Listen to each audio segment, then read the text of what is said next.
ஒரு நாட்டுல வளமும் பசுமையான வயல்கள் நிறைஞ்ச ஒரு அழகான ஊர் இருந்துச்சு.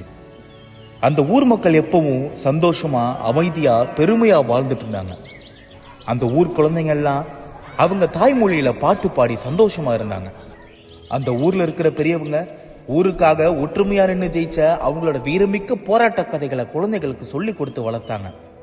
இப்படி அந்த அழகான ஊரை அழிக்க தூரத்துல வெறி பிடிச்ச ஓநாய் கூட்டம் சரியான நேரம் பார்த்து காத்துட்டு இருந்துச்சு.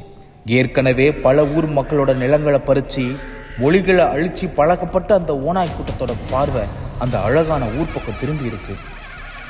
ஏன்னா அந்த ஊர் மக்களோட மகிழ்ச்சியும் வரலாற்று பெருமையும் அந்த ஓநாய்களுக்கு பிடிக்கல. ஆனா அந்த ஓநாய்களுக்கு தெரியல, அவங்க அழிக்க ஆசைப்படுற அந்த ஊர் தியாகத்தாலும் ரத்தத்தாலும் ஒற்றுமையாலும் கட்டமைக்கப்பட்டது. எதிரிகள் அந்த ஊரை தாக்க முயற்சி செஞ்சப்ப எல்லாம் அங்க இருக்கிற மக்களோட ஒற்றுமையால பல தடவை எதிரிகள் தோத்து ஓடி இருக்காங்க. பல தடவை. இது வரைக்கும் நீங்க கேட்டது ஏதோ ஒரு ஊரோட கதை இல்ல, நம்ம தமிழ்நாட்டோட கதை. ஆமா, நம்ம ஒற்றுமையா இருந்துதான் இதுக்கு முன்னாடி தமிழ்நாடு சந்திச்ச எல்லா போராட்டத்திலையும் ஜெயிச்சிருக்கோம். நம்ம மறுபடியும் ஒற்றுமையா ஓரணியில நிற்க வேண்டிய நேரம் வந்திருக்கு. ஒரு சதிகார காவி கூட்டம் நம்மளை அழிக்க திட்டம் போட்டுட்டு இருக்காங்க. நீட் தேர்வு மூலமா நம்ம மாணவர்களோட மருத்துவ கனவை சிதைக்க பாக்குறாங்க.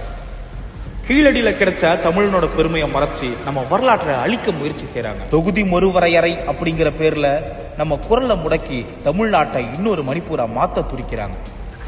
மும்மொழி கொள்கை மூலமா இந்திய திணிச்சு தமிழை அழிக்கவும் 100 நாள் வேலை திட்ட தொழிலாளர்களுக்கு சம்பளம் தராம நம்ம நிலத்துக்கு சொந்தமான மக்களையே பட்டினி போட திட்டம் போடுறாங்க. ஆனா அந்த காவி கூட்டத்துக்கு தெரியல, தமிழ்நாடு ஊதி அணைக்கிற சிறு நெருப்பு இல்ல, எதிரிகளை சாம்பலாக்குற பெருஞ்சூரியன். அந்த சூரியனோட குணம்தான் தமிழ்நாட்டு மக்களின் குணமும். தமிழ்நாட்டு பெண்களுக்காகவும் இளைஞர்களுக்காகவும் நாம ஒன்றிணைந்து போராடி இருக்கோம். நம்ம மாணவர்களோட கனவுகள் நிராகரிக்கப்படும் போதும் நாம ஒன்றிணைஞ்சு போராடி இருக்கோம். இதுக்கு முன்னாடி பல முறை நம்ம நிலத்திற்காகவும் உரிமைகளுக்காகவும் ஒன்றிணைஞ்சு போராடி இருக்கோம், ஜெயிச்சும் இருக்கோம்.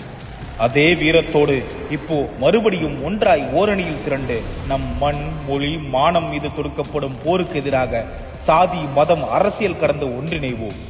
நம்மை ஒடுக்க நினைக்கும் காவி கூட்டத்தை விரட்டி தமிழ்நாட்டை காக்க முதலமைச்சர் மு.க. ஸ்டாலின் அவர்களின் ஓரணியில் தமிழ்நாடு முன்னெடுப்பில் இணைவோம். ஓரணியில் தமிழ்நாடு.